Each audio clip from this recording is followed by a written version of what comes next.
자, 반갑습니다. 모태솔로 선생 궁딱입니다. 저번 영상에서는 길에서 여성의 번호를 따려면 어떻게 행동해야 되는지에 대해서 말씀을 드렸어요. 오늘 영상에서는 번호를 따려면 어떤 생각으로 행동을 개시해야 되는지에 대해서 말씀을 드릴 거예요. 자, 시작하기에 앞서 이거 하나만 반드시 명심하세요. 오늘 이 영상에서의 제 말들이 곧 팩트며 정답입니다. 자, 그럼 바로 갑시다. 먼저 짚고 넘어가야 되는 게 있습니다. 자, 우리가 오늘 태어나서 최초로 번따를 시도하려고 나갔을 때 여자가 보이는 즉시 아무렇지 않게 노빠꾸로 원큐에 물어보는 경우는 거의도 아니고 아예 없습니다. 길에서 마음에 드는 여자가 보임과 동시에 예열 동작도 없이 그 즉시 원테이크로 총알처럼 튀어나간다? 딱 말씀드릴게요. 이게 가능한 사람은 존재하지 않습니다. 지금부터 이게 불가능한 정확한 이유를 말씀드릴 거예요. 많은 사람들이 번호를 선뜻 못 물어보겠고 주저하게 되는 이유를 물어봤다가 까일까봐 라고 착각을 하는 경우가 많아요. 아닙니다. 여러분들은 까이는 게 두려운 게 아니에요. 그럼 왜 주저하거나 고민만 하다가 포기하게 되느냐? 그 이유는요, 이 물어보는 행위 자체를 한 번도 해본 적이 없어서 난생 처음 해보는 행위라서 단순히 번호를 물어보는 이 행위 자체가 두려운 겁니다. 길거리에서 능숙하게 버스킹을 하는 사람들 있죠? 그 사람들도 하다 보니까 경험이 쌓이면서 무뎌져서 지금처럼 능숙한 거지, 처음 버스킹을 하러 나온 첫날에는 진짜 안절부절 못하고 머리 하얘지고 아주 죽을 맛이었을 거예요. 똑같은 겁니다. 더 이해하기 쉽게 설명드리겠습니다. 지금 집에 있는 안 쓰는 물건이나 안 입는 옷 아무거나 가지고 나가셔서 길 가는 사람 붙잡고 그 물건을 사야 하는 이유에 대해서 설명하고 판매해보세요. 팔리면 돈도 벌고 이득이라는 것을 알지만 아마 아무도 못할 겁니다. 사람들이 안 살까봐 못하는 걸까요? 아니에요.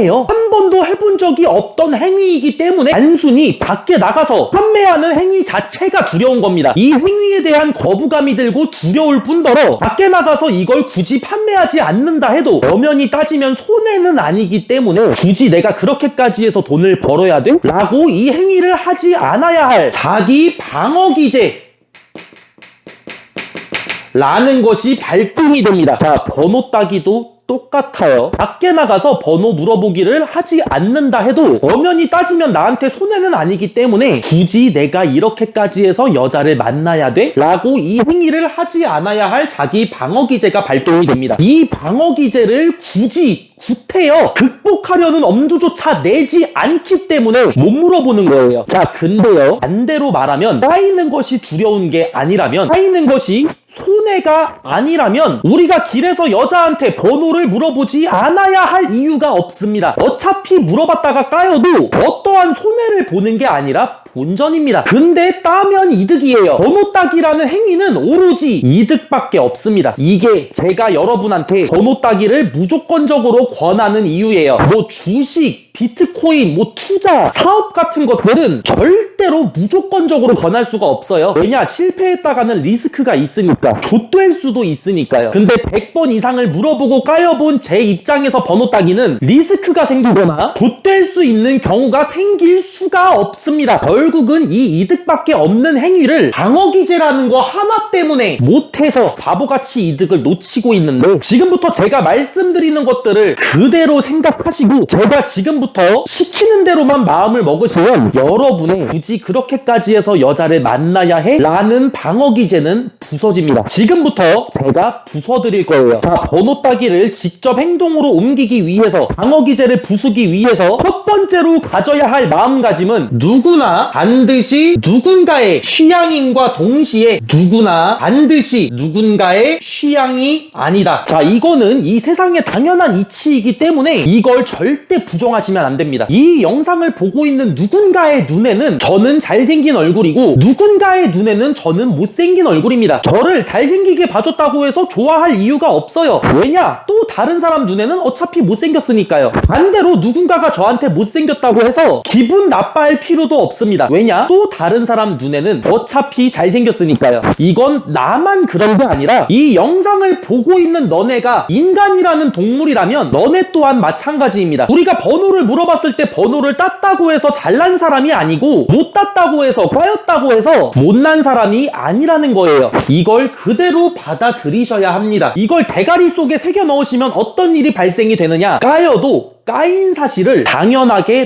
납득하게 됩니다. 이로써 까이는 건 잘못된 거다, 번호를 물어봐서 까이면 안 된다라는 고정된 사상이 깨지게 되면서 까임에 대한 거부감이나 공포심이 사라지게 됩니다. 까임에 대한 거부감이나 공포심이 없다면 여자한테 번호를 물어보지 않을 이유가 없어요. 그렇기 때문에 난 반드시 누군가의 취향이고 반드시 누군가의 취향이 아니다라는 사실을 번호를 따러 나가서 항시 떠올리시길 바라겠습니다. 자, 두 번째로 가져야 할 마음가짐은 여자의 눈은 높고 낮음이 아니라 다름이라는 걸 명심해라. 대부분의 남자들이 상대방 여성이 외모적으로 별로면 만만하게 생각하고 외모적으로 훌륭하면 본인이 당연하게도 안 될 것이다 라고 지레짐작하고 포기하는 경우가 많습니다. 자, 조금 극단적으로 예를 들겠습니다. 여성 외모 생태계 최하위인 베리나님 기준에 저는 100% 확률로 잘생겨 보일까요? 아닙니다. 제가 베리나님의 취향이 아니라면 저는 못생겨 보일 수도 있습니다. 자, 그럼 여성 외모 생태계 최하위의 눈에 저는 못생겼기 때문에 저는 모든 여성의 눈에 못생겨 보일까요? 아니죠. 극단적으로 얘기해서 베리나님 눈에 못생겨 보였어도 카리나님 눈에는 제가 잘생겨 보일 수도 있는 거예요. 반대로 베리나님 눈에 제가 잘생겨 보일 수도 있는 거고 카리나님 눈에 제 얼굴이 못생겨 보일 수도 있어요. 이건 당사자가 아니라면 모르는 겁니다. 당사자의 눈이 아니라면 누구도 판단이 불가능해요. 근데 당신은 당사자도 아니면서 여자의 얼굴이 이뻐버리면 일단 이 여자는 눈이 높아서 나는 안 된다, 택도 없다, 나보다 훨씬 잘생긴 남자만 원할 것이다 라고 판단을 합니다. 근데 그 이쁜 여자 당사자의 눈에는 너가 혼자 상상으로 그려낸 너보다 훨씬 잘생긴 남자보다 너가 더 취향에 가까울 수도 있다는 거예요. 자, 실제 예로 저랑 사귀었던 전 여자친구 중에 한 명이 본인의 개인적인 취향으로는 차은우보다 남궁진 너가 내 취향에 더 가깝다 라고 얘기했던 친구가 있었습니다. 여러분도 마찬가지입니다. 길에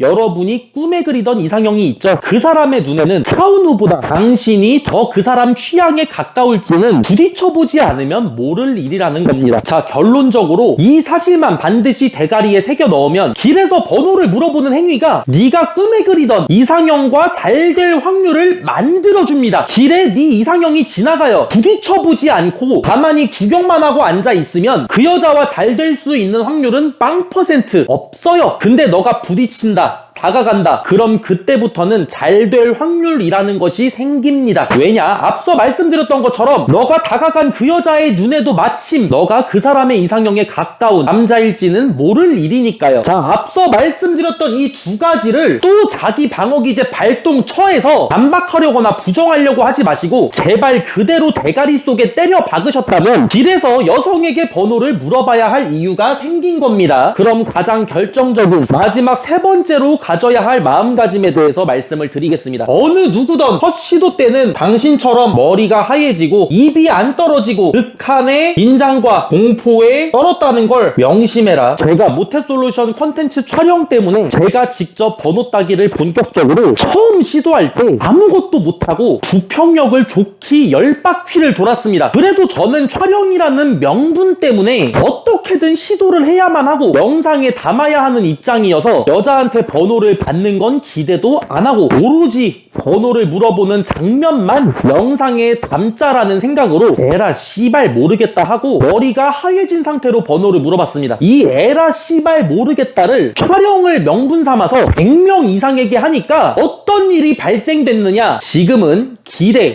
저 여자 이쁘다 라는 판단이 생김과 동시에 번호를 물어볼까 말까 하는 판단이 들 새도 없이 다리랑 입이 먼저 움직입니다. 딱 이 상태가 되면 사람이 어떻게 바뀌게 되느냐, 도대체 어디를 가야 여자를 만날 수 있지? 여자를 도대체 어디서 만나야 되지? 라고 하는 걱정을 평생 할 일이 없는 사람으로 바뀌게 됩니다. 이렇게 바뀐 당사자가 하는 말이니까요, 그대로 믿고 맹신하셔도 됩니다. 당신이 번호를 따러 나갔을 때 머리가 하얘지고 긴장과 공포 때문에 도저히 번호를 물어볼 엄두가 나지 않는다면 반드시 이거 하나만 떠올리세요. 궁따기도 이랬다. 근데 궁따기도 이 상태에서 어떻게든 극복해내고 100명한테 물어봤다. 이거 확실히 도움되고 효과 있습니다. 제가 만난 픽업 아티스트 분들도 단 한 명도 빠짐없이 첫 시도 때는 당신과 저와 마찬가지로 머리가 하얘지고 극한의 긴장과 공포에 떨었다고 했습니다. 그래서 저도 그래, 그 픽업 아티스트 분도 첫 시도 때는 이랬다고 했지 라고 떠올리니까 신기하게도 됩디다. 여러분들은